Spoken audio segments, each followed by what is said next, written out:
ಕಷ್ಟದ ಹೊತ್ತಲ್ಲಿ ಕೈ ಹಿಡಿದವರು ನೀನು, ಬಿದ್ದವರ ಕಣ್ಣೀರು ಒರೆಸಿದವರು ನೀನು, ಹಕ್ಕಿನ ಹೋರಾಟಕ್ಕೆ ಧ್ವಜ ಹಿಡಿದು ನ್ಯಾಯದ ದಾರಿಗೆ ಜನ ಸೇರಿಸಿದವರು ನೀನು. ಬುದ್ಧನ ಶಾಂತಿ, ಬಸವನ ಸಮತೆ, ಅಂಬೇಡ್ಕರ್ ಚಿಂತನೆ ನಿನ್ನ ಉಸಿರಿನಲ್ಲಿ. ಮಾನವತೆಯೇ ನಿನ್ನ ಸಲಿಗುರುತು, ಜನರ ಪ್ರೀತಿಯೇ ನಿನ್ನ ದೊಡ್ಡ ಬಹುಮಾನ. ಹ್ಯಾಪಿ ಬರ್ತ್ಡೇ ಮೂರ್ತಿ ಅಣ್ಣ, ಸತ್ಯದ ದೀಪ ಹಚ್ಚಿದ ಅಣ್ಣ, ನಿನ್ನ ನಡೆನ ಬಾಟೆ ದಾರಿ, ನಿನ್ನ ಜೊತೆ ನಡೆವ ಹೆತ್ತಿನ ಮಗ ಅಣ್ಣ.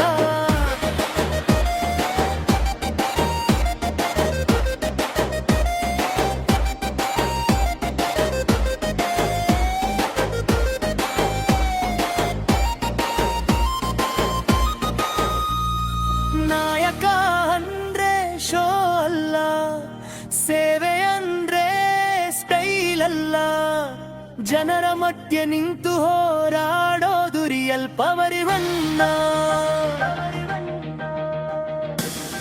ಶ್ರೀ ಗುರುಭ್ಯೋ ನಮಃ. ಹರಿ ಓಂ.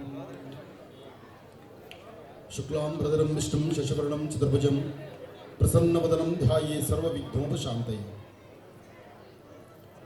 ಇಲ್ಲಿ ವೇದ ಮಂತ್ರಗಳು, ಜನ್ಮದಿನದ ಶುಭಾಶಯಗಳು. ಜನ್ಮದಿನದ ಶುಭಾಶಯಗಳನ್ನು ಯಾವತ್ತೂ ತಂದೆ ತಾಯಿ ಆಶ್ರಯದಲ್ಲೇ ಮಾಡ್ಕೊಳ್ಬೇಕು ಅಂತ ಹೇಳ್ತಾರೆ. ಹಾಗೆ ತಂದೆ ತಾಯಿ ಆಶ್ರಯ ಎಲ್ಲಿರುತ್ತಪ್ಪ ಅಂದರೆ, ಯಾರು ಹೃದಯದಲ್ಲಿ ಜಾಸ್ತಿ ಪ್ರೀತಿಯನ್ನು ಸಂಪಾದನೆ ಮಾಡ್ಕೊಂಡಿರ್ತಾರೆ ಅವರಿಗೆ ಅವರು ಎಲ್ಲರೂ ಸಿಕ್ಕೇ ಸಿಗುತ್ತೆ. ಹಾಗೆ ಇವತ್ತು ಅರುಣ್ ಸೋಮಣ್ಣರವರು, ಹಾಗೆ ಇಷ್ಟು ಜನದ ಅಭಿಮಾನಿ ದೇವರುಗಳು, ಇಷ್ಟು ಜನನ ಸಂಪಾದನೆ ಮಾಡೋದಿದೆಯಲ್ಲ ಅದು ಬಹಳ ಕಷ್ಟ. ಎಲ್ಲಕ್ಕಿಂತ ಮುಖ್ಯವಾಗಿ ಆ ಮುಂದೆ ಕೂತಿದಿರಲ್ಲ ತಾಯಿಯಂದರು, ಹೆಣ್ಣು ಮಕ್ಕಳು, ನಿಮ್ಮ ಪ್ರೀತಿ ವಿಶ್ವಾಸ ಬಹಳ ಮುಖ್ಯ. ತಾವೊಮ್ಮೆ ಎಲ್ಲ ಎದ್ದು ನಿಂತ್ಕೊಳ್ಳಿ. ಇಷ್ಟು ಜನ ತಾಯಂದ್ರು ಒಂದು ನೋಡಿ, ನಾನು ಹೇಳಕ್ಕೆ ಮೊದಲೇ ನೀವು ಕೈ ಎತ್ತು ಬಿಡ್ತೀರಿ, ಅದು ನಿಮ್ಮ ದೊಡ್ಡತನ. ಈ ನಿಮ್ಮ ಮಗನಿಗೆ, ಮೂರ್ತಿಗೆ ನಿಮ್ಮ ಹಸ್ತದಿಂದ ಒಂದು ಆಶೀರ್ವಾದ ಮಾಡಿ. ಕೈ ಮೇಲೆತ್ತಿ. ಶತಮಾನಂ ಭವತಿ ಶತಾಯ ಪುರುಷ ಶತೇಂದ್ರಿಯ ಆಯುಷ್ಯೇವೇಂದ್ರಿಯೇ ಪ್ರತಿಷ್ಠತಿ.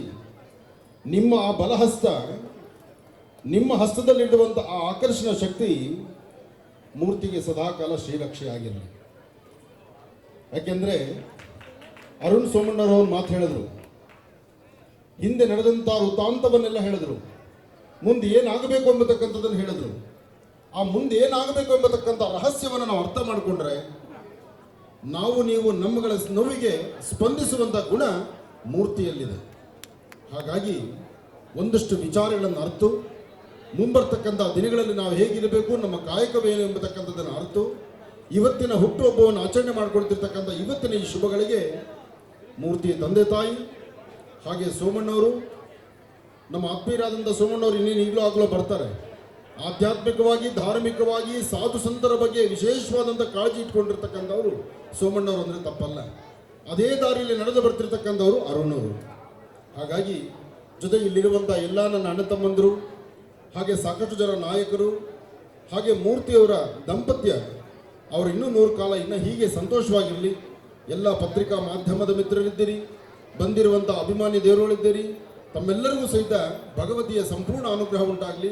ಹಾಗೆ ಸಾಕಷ್ಟು ಜನ ಕಾವಿದಾರಿಗಳು ಬಂದಿದ್ದೀರಿ, ಒಳ್ಳೆಯದಾಗಲಿ, ಶುಭವಾಗಲಿ.